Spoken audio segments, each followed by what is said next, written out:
All right, everybody, for this remote assignment, you're going to be practicing underpainting by drawing and shading a pumpkin with brown acrylic paint. So I'm going to demonstrate at the start how to just draw this shape. I know some of you are new to drawing. So I'm starting with the stem, and then I'm kind of radiating out from the center where that stem begins and curving my marks, almost like a parenthesis shape, up and around the pumpkin.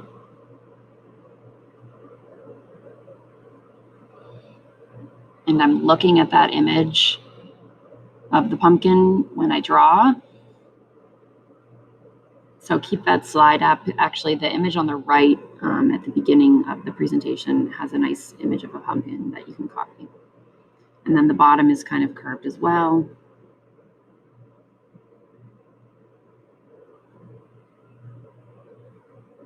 So something like that. Don't take too long on the drawing. I really want you guys to focus on practicing painting with acrylic paint for this assignment.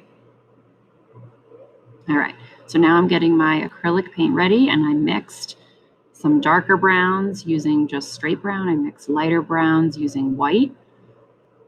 You remix often as you go. That's the cleanest my palette will look. So, all right, and then I'm starting with the highlights in the center of the bumps and also in the center of my stem.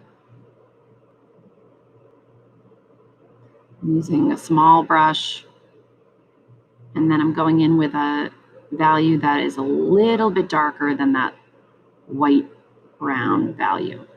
So it has a little more brown in it than white. And slowly, it's just like shading with pencil, you're getting darker and darker as you move out towards the outside of the bumps. I'm adding a little more brown. And acrylic paint, when it's wet, it blends really nicely. You just use the brush essentially to blend those values together. And whenever I'm demonstrating, it never comes out as good as when I'm doing it on my own. So at the end of this video, you'll kind of see the finished product, and then you'll see how to glaze color on top. Again, use it as an exercise. Obviously, try your best. The more work you put into these exercises, the better your final project will come out. But again, this is our first time really using acrylic paint, so it's going to take a little bit of practice before we all feel comfortable with it. All right, and then I'm mixing a darker brown. I'm adding a little bit of black into my brown. I'm using no white in the brown mixture. And I'm kind of putting these in right where that crevice is, right where it indents into the pumpkin. And this makes these bumps look like they're coming out at us. Makes them look more three-dimensional by having a full range of value on these pumpkins. A highlight in the middle and a shadow on the outside. So keep looking at that image of the pumpkin and shade yours as best as you can.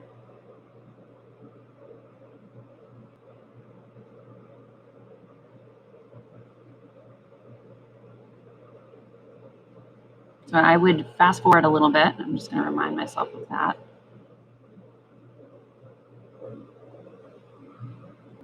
And we'll cut to kind of the next spot. Oh, I am going in right now and putting just a little bit of darker values, just a little more black and brown.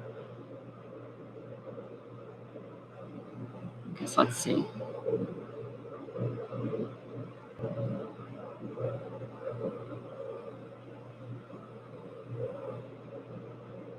It takes time. I think we want it to be done right away when we're painting, and that's just not how painting works. It takes a little bit of time. I usually say this to my students, that at one point you hate your painting, and then it gets to the point where you start to like what you're seeing.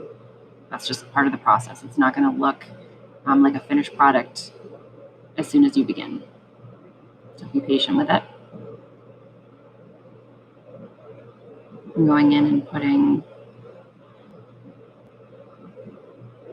some darker black-brown marks on the edges of my stem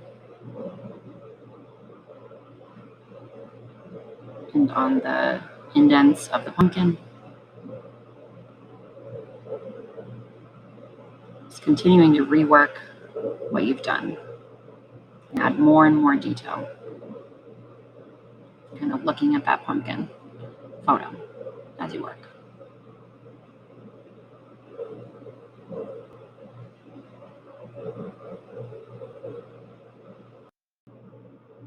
All right, so now this is kind of the finished pumpkin, and I've gotten a little bit of yellow acrylic paint and a little bit of red, and I'm mixing to make a nice medium orange color.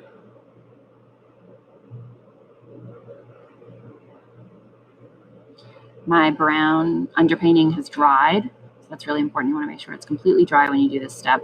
And then I'm going to take that orange and I'm just going to do what's called glazing. I'm going to glaze the color right on top. Acrylic is essentially transparent in nature so that we will be able to see the values that are underneath this acrylic paint.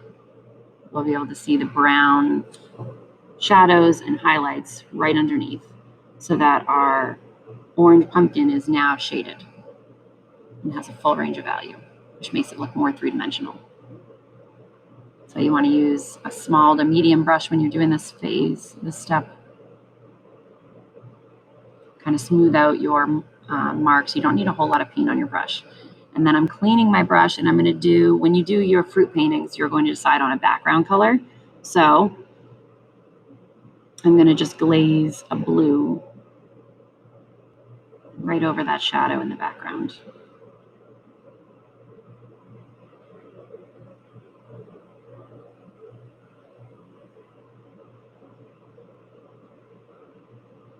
And you can paint the whole paper. You can paint a little rectangle around it. I just do this messy like paint splotch around the entire pumpkin. This will give you an idea too of what colors you might want to use for your fruit painting for the background. I'm being really careful around the edges with my pumpkin. I'm trying to blend out some of those brush strokes.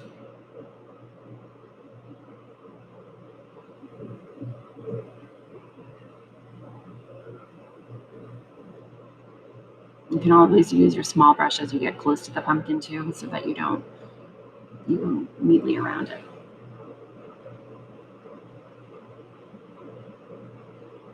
So that is pretty much it, you guys. Begin drawing in pencil the pumpkin, looking at the photograph. Shade it using a full range of value, using brown, black, and white with a small brush. And then let it dry. You can always use a blow dryer if you're trying to speed it up a little bit. And then glaze orange right over it. You have to mix the orange most likely with yellow and red. All right, good luck, you guys. Make sure you upload a good photo of your work and make sure that it's rotated the right direction.